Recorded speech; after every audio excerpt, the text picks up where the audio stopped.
دوستو یہ واقعہ حضور علی نبینا علیہ الصلاۃ والسلام کی زندگی کا وہ واقعہ ہے جب طائف کی گلیوں میں نبی آخری الزمان صلی اللہ علیہ وآلہ وسلم کو کفار مکہ کی طرف سے ستایا گیا۔ چینل پر نئے ہیں تو پلیز میرے چینل کو سبسکرائب کر لیجئے، ویڈیو آخر تک لازمی دیکھیے گا۔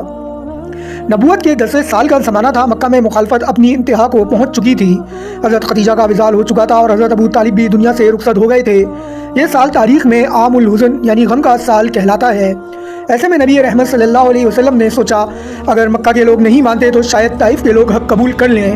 آپ علی نبینا علیہ الصلاۃ والسلام نے اپنے آزاد کردہ غلام حضرت زید بن حارثہ رضی اللہ عنہ کو ساتھ لیا اور پیدل طائف کی طرف روانہ ہوئے۔ یہ سفر تقریباً 60 کلومیٹر کا تھا اور راستہ سخت پتھریلا اور تھکا دینے والا تھا۔ دوستو طائف پہنچ کر آپ صلی اللہ علیہ وسلم نے وہاں کے 3 بڑے سرداروں سے ملاقات کی، عبد، یالیل، مسعود اور حبیب۔ یہ سب عروہ بن مسعود کے بھائی تھے۔ نبی کریم صلی اللہ علیہ وسلم نے نہایت نرمی سے انہیں اسلام کی دعوت دی، مگر جواب میں انہوں نے صرف انکار کیا بلکہ سخت آپ کی گستاخی بھی کی۔ ایک نے کہا اگر تم واقعی اللہ کے رسول ہو تو میں کعبہ کے پردے پھاڑ دوں۔ دوسرے نے کہا اللہ کو تمہارے سوا کوئی اور نہیں ملا، اور تیسرے نے کہا میں تم سے بات کرنے کو بھی تیار نہیں ہوں۔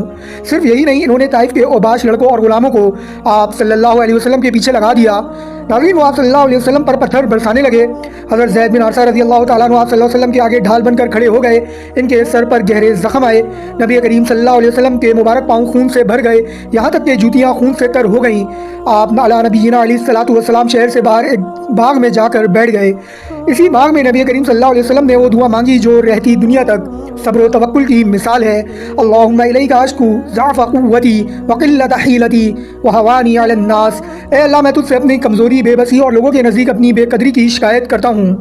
باوالا سیرت ابن ہشام۔ اسی لمحے حضرت جبرائیل علیہ السلام حاضر ہوئے اور فرمایا اے محمد صلی اللہ علیہ وسلم، اللہ نے آپ کی بات سن لی ہے۔ یہ پہاڑوں کا فرشتہ ہے، اگر آپ حکم دیں تو طائف کو دونوں پہاڑوں کے درمیان پیس دیا جائے۔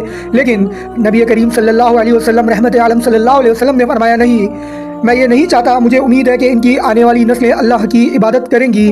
یہ تھا رحمت للعالمین صلی اللہ علیہ وسلم کا کردار کہ پتھر کھا کے بھی آپ صلی اللہ علیہ وسلم نے ایسے بدکماش لوگوں کو دعا دی۔ باوالا صحیح بخاری۔ امید کروں گا ناظرین کہ یہ واقعہ آپ لوگوں کو پسند آیا ہوگا۔ انشاءاللہ جلد ایک اور نیا کوئی تاریخی واقعہ لے کر حاضر ہوں گا۔ اپنا بہت خیال رکھیے گا۔ اللہ حافظ۔